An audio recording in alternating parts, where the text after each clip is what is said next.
It's Wednesday, July the 7th. Lake level is 919 and a quarter. It's been coming down about 4 to 6 inches a day. We're about a little over 2 feet over normal summer pool. And the water temperature anywhere from 82, 84 degrees in the morning, and later in the day you'll find a lot more mid 80s. In the shallow water you'll even find some high 80s. But fish have been biting pretty good. They're changing quite a bit. I think with the falling lake level, a lot of the fish that I was catching up in the bushes seem to be getting a little smaller. I'm having to catch a lot more non-keepers to catch keepers, and the keepers I'm catching aren't the quality that they were a couple weeks ago. And I think a lot of them fish, like I say, are moving offshore. But when I am in the bushes flipping, I'm throwing a jig, a 3/8 ounce or a ½ ounce, like an Okeechobee craw, California 420. A lot of different jigs will work. I've been throwing a 5-fish lures, ultimate cover jig, and the real thick stuff. And I've also been flipping a beaver style bait. Now this is one that Big Bite makes. It's a Rojas fighting frog, but it's basically a beaver style bait. I've been catching some on a Reaction Renovations beaver bait, and also on a Strike King structure bug. It works. A lot of the colors I'm using is green pumpkin with a little blue, maybe an Okeechobee craw, or even a California 420. Usually pegging it with a 1/4 ounce or 5/16 ounce bullet weight, tungsten weight, flipping into the heaviest part of the cover. On my topwater bite, I've still got a topwater bait on the deck, and I will have until December. But even throughout the day, sometimes, especially in the shallow water, in a shaded area, you can throw like a yellow magic, a popar, or even a walking bait. And if you like to throw a frog, it's a good time to throw a frog up around the bushes, up underneath some of that overhanging cover. Now them fish I'm catching out there a little bit deeper, and I'll get into the clear water here in a minute too. Today's the first time I've been down lake. I've been up the upper White River and in the James pretty much the last week and a half.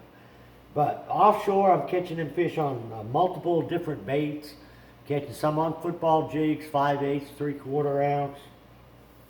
I like to throw a pig sticker. I like to hook on them. But a PBJ will work with like a Zoom Speed Craw for a trailer, or even like that Rojas fighting frog. That'll work as a trailer too. When you get them wore out from flipping, just kind of nip the head off and make a real good little trailer on your jig, so you can get more out of your plastics. But another bait I'm throwing is a 5-fish lures cover jig in a 3/4 ounce, because it really comes through the brush and the rock real well. Green pumpkin orange with like a baby rage craw, bomber craw. It's got a little orange in it. Crawdad's got a lot of orange and stuff in it. And a lot of fish we're catching, and you can see the tentacles coming out of their mouths. And another bait I've been throwing for several weeks is I've been throwing a Magnum shaky head. It's 5-fish lure, Magnum shaky head.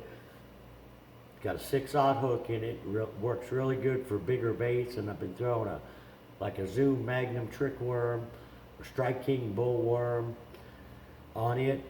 Green pumpkin, watermelon red. Sometimes you want to dip the tail.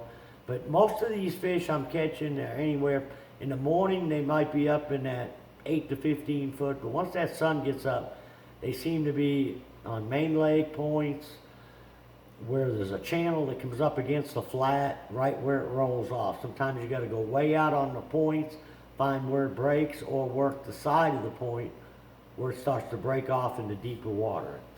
The key is, finding the bait fish and the fish, and we're able to do that with like the live scope and the different electronics. Another bait that'll work up there too, if I'm seeing a lot of bait and a lot of fish suspended, been throwing a lot of crankbaits and big spoons. The crankbaits, I've been mixing it up. Some days I'm throwing an 8XD, which will get down there about 20 foot. This is equivalent to like a 6XD. This is a 6 cents. It'll get down there about 16 foot. And I'm throwing, a lot of different shad colors.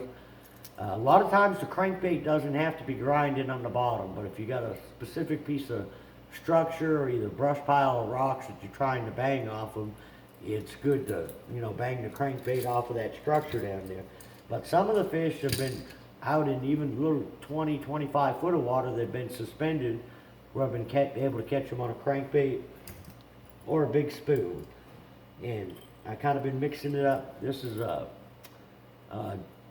James Watson's Worldwide spoon, but I've been throwing in like sexy shad or white and purple, and also a Dixie Jet will work as well.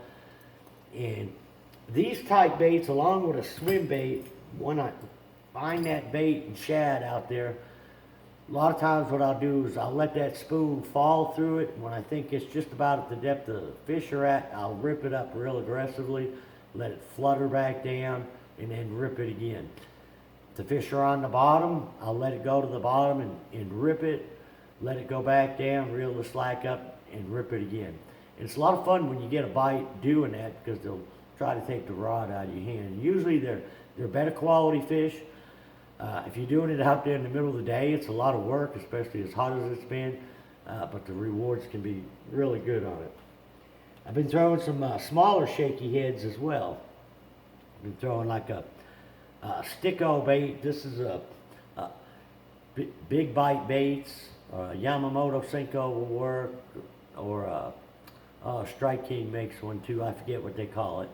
But anyways, any type of Senko bait, I've been throwing it out there on them flats as well. And even a finesse jig on a lot of my customers were throwing like a 7/16 ultimate finesse jig. Like I say, anything with brown and orange. This is brown with a watermelon red flake trailer on it. It'll work, real good. And basically just dragging these along the bottom. Still catching some on swim baits too, like a 3.2 or a 3.8. But as the water's getting warmer and I'm seeing a lot more bigger shad, I'm more apt to throw a little bit bigger swim baits. Now, I was down lake today. I haven't been doing, with the water up in the bushes and the good stain that we've had, I have not hardly been doing any drop shotting. But I had 3 young boys today, and I was down there by the dam, so I rigged up the drop shots, and we actually kind of cheated today. Instead of using a drop shot worm, they was having a little trouble feeling the bite, so we actually put a night crawler on. So, I mean, if you've got young kids out there and you want to catch them some fish, we just take a traditional drop shot rig. I got a little swivel to keep the twist out of the line, drop shot hook, 1/4 ounce weight. Usually what you want to do with a night crawler, and you can do this with a drop shot worm as well too, just hook it right in the middle. But a lot of times the fish are biting the plastic worm so light that if you're not used to it, you can't feel it. So by putting the live bait on there, the kids are a lot more apt to catch fish. And there's been quite a few of them out there. The depth I found them at today seemed to be about 25 to 35 feet. A lot of them I caught suspended out in 50, 60 foot of water over treetops. We did catch some dead on the bottom on flat gravel points, anywhere from 32 to as deep as 42 feet. And a lot of the times I couldn't hardly see any fish on the bottom till I got out to that 42 foot range.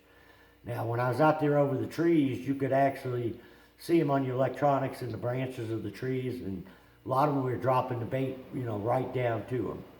But something that I do, if you don't have the electronics that we have, or even if you've got people in the back of the boat, what I'll do, I'll take a black Sharpie and I'll drop my bait down to about 25 feet, maybe 30 on the bottom, then take a black Sharpie and mark the line of about a 2 foot section.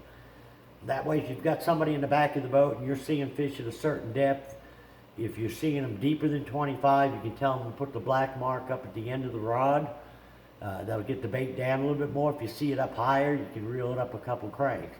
But it works real good when you're fishing suspended fish, especially if you've got younger kids, because if you tell them to count the bait down, they're not paying attention, they may not get the bait down to the right depth. So the simplest way is put a black mark on your line at whatever depth you want to have them, which pretty much throughout the summer, if you keep it around 25 to 30 feet, it's going to be a good depth. But just have them open the bill, drop it down till the black mark's coming off. That way they've got their bait in the strike zone, you know, in that 25 to 30 foot range.